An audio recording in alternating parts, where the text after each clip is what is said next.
Hello, everybody. I have a special lady here in studio with me, and that is the one and only talented Jane Lockhart. Well, you know her because she's an author. Of course, you see her everywhere, just from her whole, design. She's featured on most television programs, and we're talking about tips and tricks and how we can better our lives with color and design. But she's also a host of a show that I am a huge fan of, and that's Color Confidential on the W Network. But there's also other shows that there's reruns and things that you've done that I remember when you started, and I just think, wow, because that was a great show, really ahead of its time. Yes. So remind everybody what show I'm talking about. I think you're talking about One House, Two Looks. I am indeed. Genius.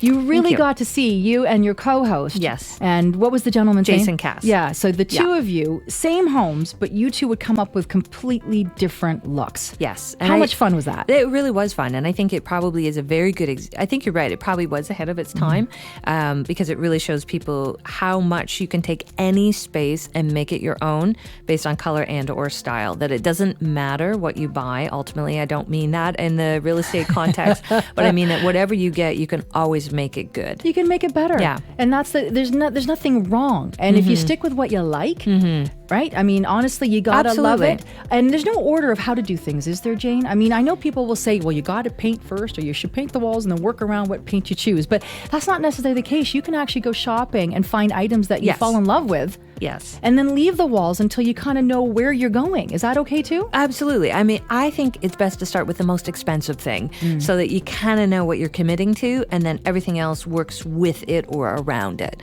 But ultimately, if you find a scarf and it's got the right colors in it and that's the way you want to go, and it has nothing to do with home decor, but you love it, there's no reason why that can't be your inspiration. So Jane, should we not almost treat our design and the way we handle our homes almost the same as how we take care of ourselves in terms of dressing? Can the same apply to our homes? Yes, I have actually given this a lot of thought. And what I've noticed as a trend is their home is a lot about who they are authentically, not about what they put forward. Fashion is about creating, you kind of said it, is about creating an image outside of home, and you identify with it. It's one facet of you. It's true, because what we wear inside our home is compared not to the same.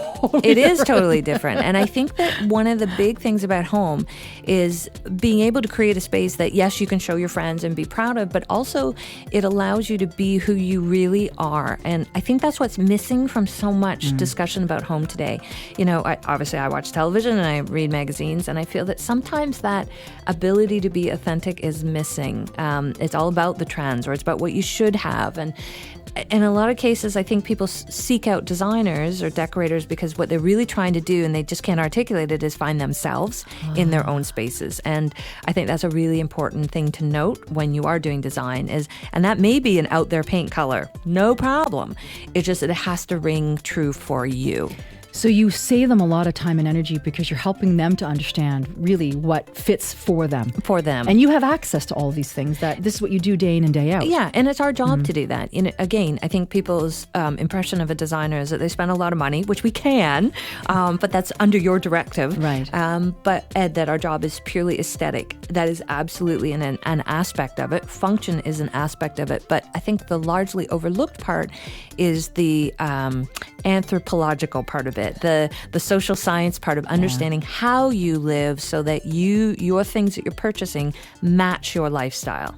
Which people don't realize, at the end of the day, saves a lot of time. Yes. And the most expensive commodity out there is your time. Yes. And therefore, you're saving also a lot of money. And I think we need to touch upon that because, of course, we know the benefits. Anybody in the real estate world, of course, understands the benefit of having a designer. So this is something that people need to understand and they also have this, I guess, misconception, Jane, that it's so beyond their reach, it's so expensive to hire a designer. And I'm constantly correcting people saying, everybody can have a designer. Yeah, designers today are really partners in building your roster of people that service your home. And that's not to downplay their significance in understanding different aspects of aesthetics, which is a different category. But, I always say to someone, you do have a Rolodex of people that you call when there's a problem with your home. You have a plumber, you have an electrician, or you have a general contractor, or you have a carpet installer. You should also have a designer who is kind of like your concierge service in that they understand who you are and how to connect you with the right trades.